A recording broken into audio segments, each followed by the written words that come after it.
নমস্কার, কেমন আছেন সবাই? নিশ্চয়ই খুব ভালো আছেন। বাসন্তী রান্নাঘরে সবাইকে স্বাগত। বাঙালি মানেই প্রত্যেকেরই প্রিয় যে একটু মাছের ঝোল আর ভাত। এখন কিন্তু অনুষ্ঠান বাড়িতেও জনপ্রিয় পদ হিসাবে এই পাবদা মাছ পরিবেশন করা হয়। আজকে আপনাদের সামনে নিয়ে এসে হাজির করেছি কত সহজেই আপনি অনুষ্ঠান বাড়ির মতো পাবদা মাছ বাড়িতেই রান্না করে সবাইকে তাক লাগিয়ে দিতে পারেন। তাহলে চলুন, আশা করি ভিডিওটা আপনাদের ভীষণ ভালো লাগবে, আর ভালো লাগলে অবশ্যই আমার পাশে থাকবেন। এখানে আমি কয়েক পিস পাবদা মাছ নিয়েছি এবং মাছগুলো পরিষ্কার করে ধুয়ে নিয়েছি।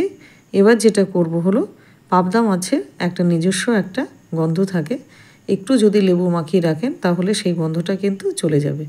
যার কারণে আমি একটু লেবু মাখিয়ে নিলাম, দিলাম একটু লবণ এবং দেব হলুদ। এবার মাছটাকে ভালো করে নুন হলুদ দিয়ে মেখে নেব। মাখা হয়ে গেছে মাছটা। এবারে একটা মশলা করে নেব। তার জন্য লাগছে এখানে আমি 3 চামচ পোস্ত দিয়েছি, 2 চামচ দেব সর্ষে, সাদা সর্ষে, 2 চামচ তিল, আর দেব 4টে কাজু। এবার এটাকে জল দিয়ে মোটামুটি 10 মিনিট ভিজিয়ে রাখবো। আমার মাছ যেটুকু সেই আন্দাজে আমি মশলা নিয়েছি। আপনাদের বেশি কম হলে সেই অনুপাতে আপনারা মশলা বাড়া কমা করতে পারেন। এবার এটাকে ভালো করে ভিজিয়ে রাখবো মোটামুটি 10 থেকে 15 মিনিট। 15 মিনিট পরে মশলাটা গ্রাইন্ড করে নিয়েছি। এবারে যেটা করব, একটা প্যান বসিয়ে নিয়ে প্যানে দেব সর্ষের তেল এবং তেলটা যতক্ষণ গরম না হচ্ছে ততক্ষণ অপেক্ষা করব। তেলটা গরম হয়ে গেছে, এবার এক এক করে মাছগুলো দিয়ে দেব। পাবদা মাছ ভাজার সময় একটু খেয়াল রাখবেন, মাছ দেওয়ার সাথে সাথে আপনারা উল্টিয়ে দেবেন না। অনেকেই পাবদা মাছ ভাজতে গিয়ে মাছ ভেঙে যায়। একটু শক্ত না হলে উল্টানো যাবে না। মাছগুলো বেশ লাল লাল করে এপিট ওপিট ভেজে নেব। তারপরে অন্য একটা কড়াইতে দিয়ে দিলাম খানিকটা সর্ষের তেল এবং তেলে দেব কিছু ফোড়ন। কী কী নেব সেটা দেখে নিই একবার। একটা শুকনো লঙ্কা, কিছু লবঙ্গ, হাফ চামচ জিরে এবং একটা তেজপাতা দিয়ে এবার ভালো করে লাল হওয়া পর্যন্ত নাড়তে থাকবো। ফোড়নটা যখন ভাজা হয়ে যাবে তখন দিয়ে দেবো বেটে রাখা মশলাটা। মশলাটা দিয়ে দিলাম, দিয়ে এবার ভালো করে মোটামুটি মিনিট 10 জন্য কষিয়ে নেব। আর মাঝে মধ্যে একটুখানি নেড়ে দিতে হবে যাতে কোনোভাবে মশলাটা নিচে না লেগে যায়। এবার দিয়ে দেবো স্বাদ মতো লবণ,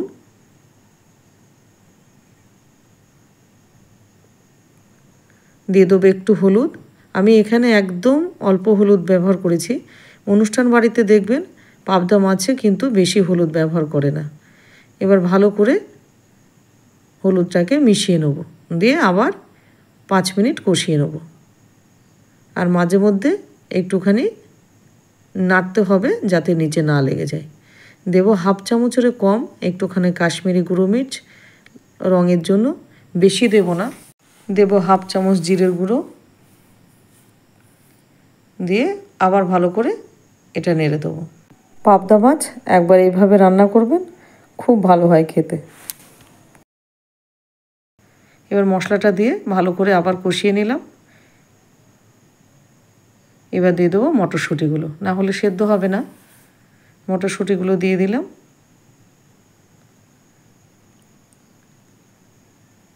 দিয়ে আবার মটরশুঁটিটাকে দিয়ে ভালো করে কষিয়ে নেব।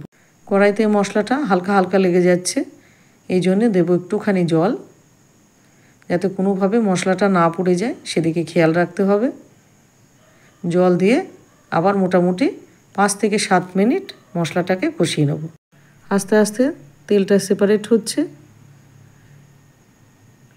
এবারে 4-5টা কাঁচা লঙ্কা দিয়ে দেবো, কাঁচা পাকা লঙ্কা আর কি, একটুখানি লাল লাল লঙ্কা দেবেন তাহলে দেখতে ভালো লাগে। দিয়ে আবার 5 মিনিট কষিয়ে নেব। আস্তে আস্তে কিন্তু তেলটা সেপারেট হচ্ছে। ঠিক তেলটা যখন এইভাবে ছেড়ে দেবে তখন দিয়ে দেবো জল। আমি মিক্সির বাটিটা ধুয়ে জলটা দিয়ে দিচ্ছি, 1 বাটি পুরোটাই। জল দিয়ে একটু ভালো করে নাড়াচাড়া করে যতক্ষণ না ফুটছে ততক্ষণ অপেক্ষা করি। ফুটে গেছে ঝোলটা এবং ঝোলটা কমেও গেছে অনেকটা। এবার কি করব, মাছটা দিয়ে দেবো। আস্তে আস্তে মাছটা দিয়ে দেবেন।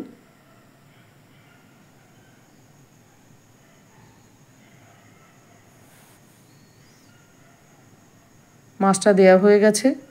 এবার খুন্তির সাহায্যে আস্তে আস্তে মাছগুলো ডুবিয়ে দিতে হবে মশলার মধ্যে, যাতে পুরো ফ্লেভারটা মাছের মধ্যে ঢুকে যায়। বেশি নাড়াচাড়া করা যাবে না, তাহলে মাছগুলো ভেঙে যাবে। মাছগুলো দেওয়ার পরে মোটামুটি 5 থেকে 7 মিনিট আবার ফুটতে দিতে হবে। আর মাঝখানে হালকা হাতে একটুখানি নাড়াচাড়া দিয়ে নিতে হবে। মাছটা হয়ে এসেছে। এবার গ্যাসের ফ্লেমটা অফ করে দেবো। আর বেশি শোকাবো না। তাহলে রেডি হয়ে গেল একদম অনুষ্ঠান বাড়ির মতো পাবদা মাছের সর্ষে পোস্ত। আশা করি আপনাদের ভিডিওটা ভীষণ ভালো লেগেছে। আর ভালো লাগলে অবশ্যই লাইক, শেয়ার, কমেন্ট করতে ভুলবেন না। আর প্রিয়জনের সাথে শেয়ার করে দিন এত সুন্দর একটা পাবদা রেসিপি। একদম জুম করে দেখাচ্ছি। এরকম একটা পাবদা মাছের রেসিপি থাকলে কিন্তু আপনার ভাতের সাথে আর কোনো কিচ্ছুটি লাগবে না। এই দিয়ে থালা একদম চেটে পুটে ভাতটি খাওয়া হয়ে যাবে। তাহলে আশা করি ভিডিওটা আপনাদের ভীষণ ভালো লেগেছে।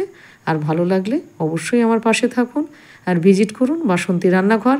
সেখানে মাছের বিভিন্ন ধরনের প্রিপারেশান আছে।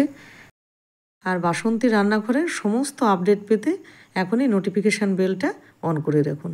তাহলে আজকে চলি, আবার দেখা হবে।